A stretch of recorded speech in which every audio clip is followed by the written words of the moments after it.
Welcome, listeners, to another episode of the Slice of Mentorship podcast. Today, we are joined by a trailblazer in the realm of entrepreneurship and business design, Jared Byrne. Currently steering the ship at the Center for Entrepreneurship and New Business Design at Arizona State University, Jared's portfolio is as diverse as it is impressive. From influencing the strategies of giants like Lenovo and Nintendo to fostering entrepreneurship among resource-constrained population, Jared is a testament to boundless potential of innovation and creative thinking.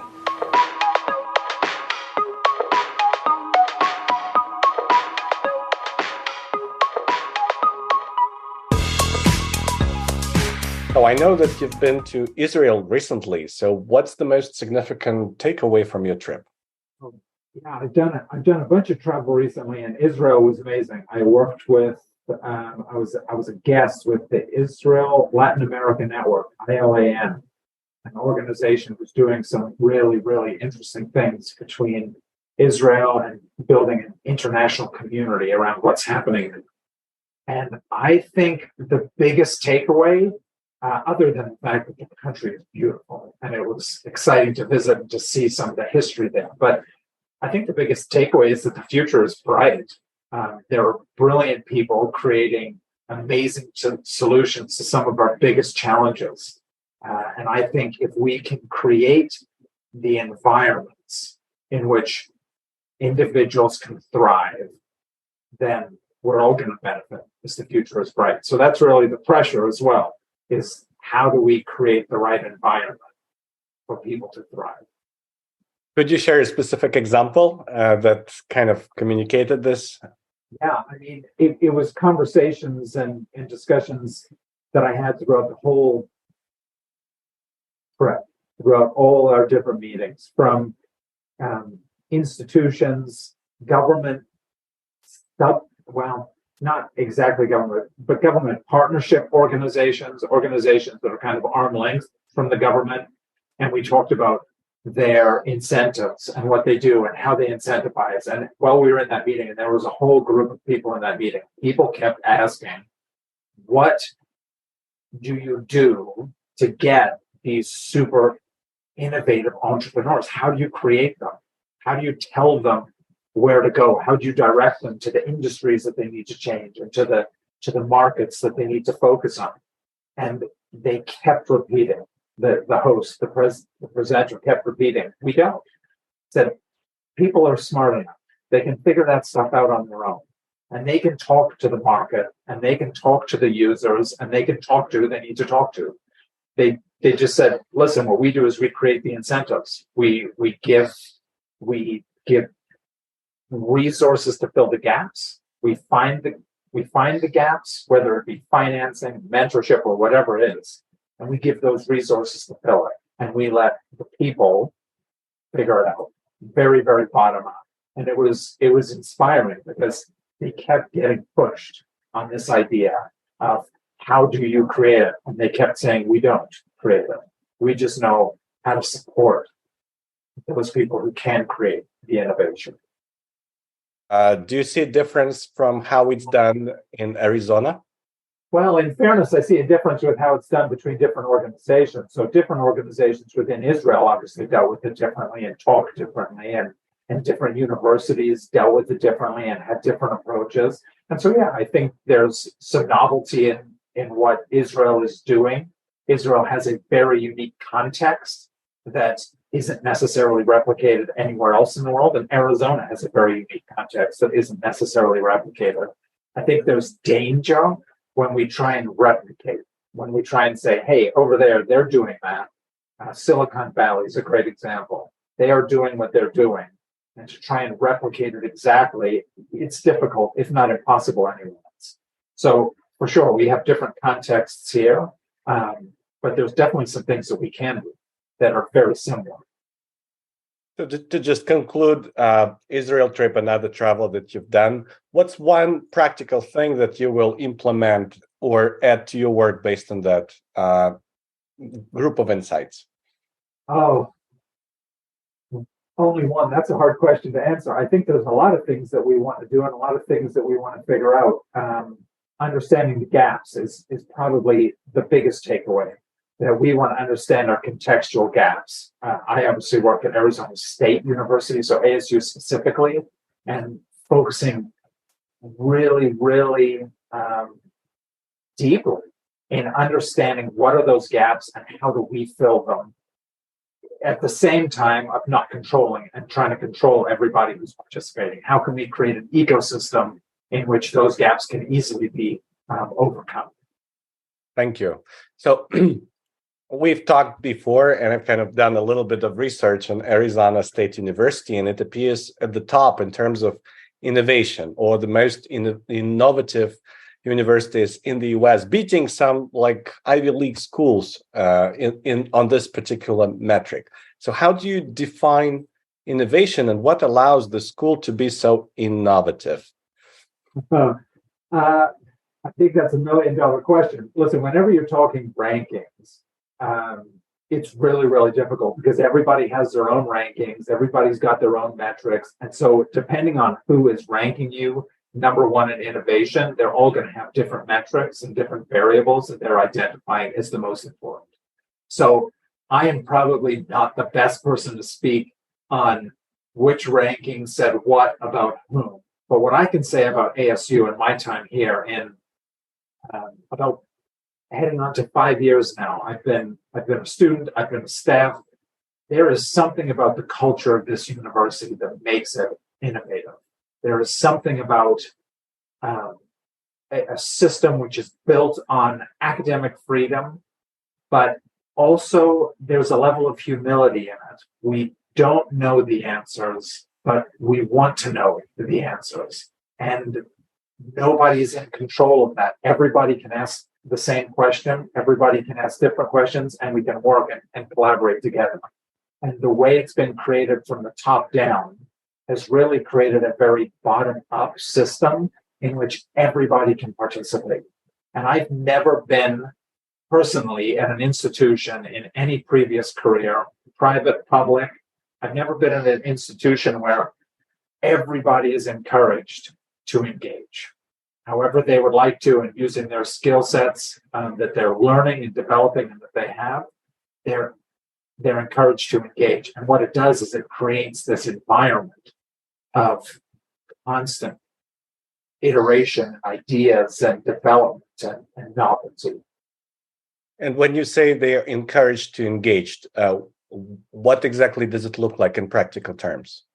Well, it's everything from there's programmatic engagement, where we set up programs, we run different programs. I run a course competition where students can come in with different ideas and concepts, and then we bring in the ecosystem around them to support those concepts. So we've got everything from formal programming to the opportunity for students to create their own programming, from clubs and groups to, we encourage them, hey, what are you interested in? Go and participate in that, engage in that, utilize those resources. So it's a very, very, it's an academic institution. And for academic institutions, at least the ones that I have seen and that I've engaged with, it is very, very malleable. It changes, and nothing is set in stone. And you know what? You're not allowed talking about that. You're not allowed questioning that. You're not allowed innovating around that. It's very open, and we're just encouraged to, if that's what you want to do, go and participate. So from my MBA, it was very similar to that. In my PhD, it is very, very similar to that. I am doing a PhD through the College of Global Futures, and I have 4 committee members, all at different colleges around the university, who are interested in what I'm researching. So we're not super good at being siloed. There's a lot of kind of that cross collaboration. No, this is awesome. I have a friend, Brian Formato, who says you need to make sure that your swim lanes do not turn into silos.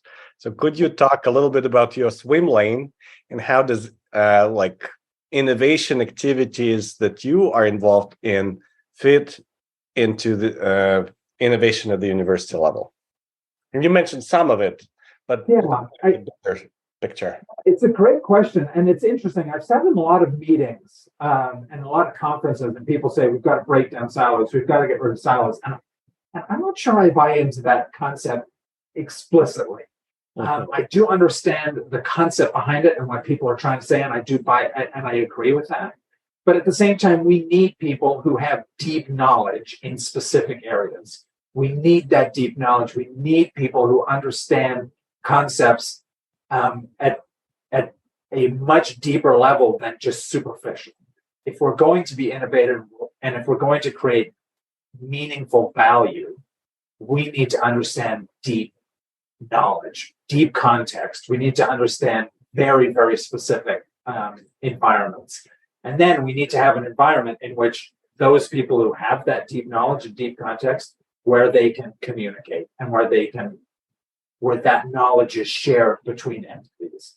So everything from, I can give an example. The Biodesign Institute, we've got an amazing institute at ASU. They do amazing work in an area that I want to say none, but after I worked with them, I have very little understanding of the technical background and the amount of research that they've done and the explicit knowledge that they've got. They are uniformly, everyone I've met over there is brilliant. But they recognized at one point, this was about 2 years ago, they recognized, hey, look, we're doing some things that are really cool here, and we've got to get this information out. And how do we get this information out? And how do we exchange this value? And that's where I come in.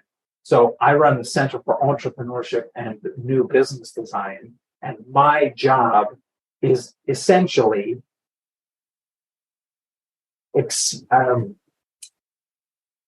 sharing information, taking innovation and ensuring that it's exchanged. How do we exchange the innovations that are created through an entrepreneurial process? And so that's a great example of different silos, if you will, different groups who have a deep knowledge of a specific concept. And we just have the opportunity to work together where we take each other's knowledge and we start to come up with new novel ideas of how do we share this knowledge? How do we exchange this value inside the university and outside the university? So it's a lot of fun. It's very, very dynamic. It's exceptionally busy because everybody wants to work with everyone. But yeah, that's kind of an overview of how I see kind of the different silos working together. I love it. And I wanted to use this dynamic system that you described to talk a little bit about dynamics of entrepreneurship, because when we talked previously, you kind of critiqued the model at MIT where they talk about like disciplined entrepreneurship, 24 steps, the linear model, and you are in favor of a dynamic model. So why do you think entrepreneurship needs to be understood as a dynamic rather than linear system? Yeah, listen, everybody has their own approach, and it's I believe, and I'm by no means the only person who has an opinion on this, but I believe that it's an outcome of the way that we tackle problems. We try and understand problems, and one of the ways we do that is we use reductionism. We break it down into its component parts to understand what are the variables here and what are the metrics, and how can we understand this concept better. So, for example, entrepreneurship, we break down entrepreneurship and how are these entrepreneurs successful? How are successful entrepreneurs different from unsuccessful entrepreneurs? What are the human traits that they show that are different? And it starts to bring up questions like, can you teach entrepreneurship? Or are you born an entrepreneur?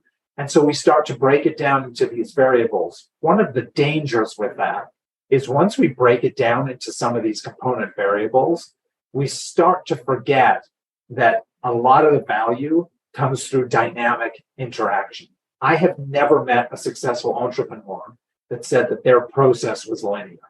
It's always dynamic. It's always a learning process. As a matter of fact, when we bring in speaker series and entrepreneurs, one of the things they normally say, it's a fairly consistent thing to hear. They say this is not linear at all. It's a very dynamic learning process. It's circular. It's we're learning something and bringing that information back, and we're learning and bringing the information back, and it's this constant learning journey that you're on. And so the danger in studying entrepreneurship, which is something I'm doing, is you start to recognize specific variables, and then people identify those variables, and they think that if I can just control those 4 or 5 variables, I can make sure that entrepreneurship improves and that the ecosystem is better. And you start to lose humility. You start to believe that you can control an entrepreneurial system by taking these steps or by doing these specific things. And it's not just 25 steps to entrepreneurship. It's everywhere you look. Everywhere you look that they're talking about entrepreneurship, there are lots of linear processes where they sit down and say, listen, you go through these 4 or 5 things. We understand why they do it. It's easier to do that. It's easier to control a linear process. It's easier to think through a linear process. It's easier to explain a linear process. But the reality is, that's not how it works. We may understand some of the variables, but it's the dynamics between the variables that real entrepreneurship that makes the most exciting opportunities. Thank you. That makes a lot of sense. I have a couple of questions, so I'll appreciate shorter answers so that we fit into this time frame. So when we talked before, you mentioned the research that has not yet been published at that time that you were doing regarding like having more money allows people to be more entrepreneurial. This was the area that you were exploring. That was, to me and to a lot of people, I'm sure it sounds pretty intuitive. When you have resources, you're not hungry, you have some safety, you can take risks. So what inspired you to kind of dig into this assumption? And is there anything non-intuitive that you uncovered? I think it's 100% intuitive. I think the challenge is we make a lot of assumptions around entrepreneurship. And entrepreneurship is utilized by governments all over the world to help lower socioeconomic groups and individuals get out of their challenges. And like you say, the reason that I was really interested in it is I was seeing some of the statistics on the amount of money that we're putting in to that type of entrepreneurship as emancipation type of programming. And the reality being that when I've talked with people on the other side of that program, they identify that there's not a lot of movement. It's a lot of money going in, and the people that they're trying to engage aren't engaging. And so there was just that gap. And so it was really interesting to me to figure out why is that gap happening and what can we do to change that gap. I don't know if I found anything that's counterintuitive. It's all pretty much intuitive to entrepreneurs outside. When I talk with them, they agree pretty quickly, saying, "Yeah, you need to have certain resources to be able to participate." So, what book are you reading right now? That's a hard question. I'm always reading a lot of books. I've started The Lonely Century by Marina Hertz, Real Impact by Morgan Simon, Human Scale by Patrick Sale, The Big Con by Mariana Mazzucato and Rosie Collington. So I've always got 4 or 5 books that I'm reading.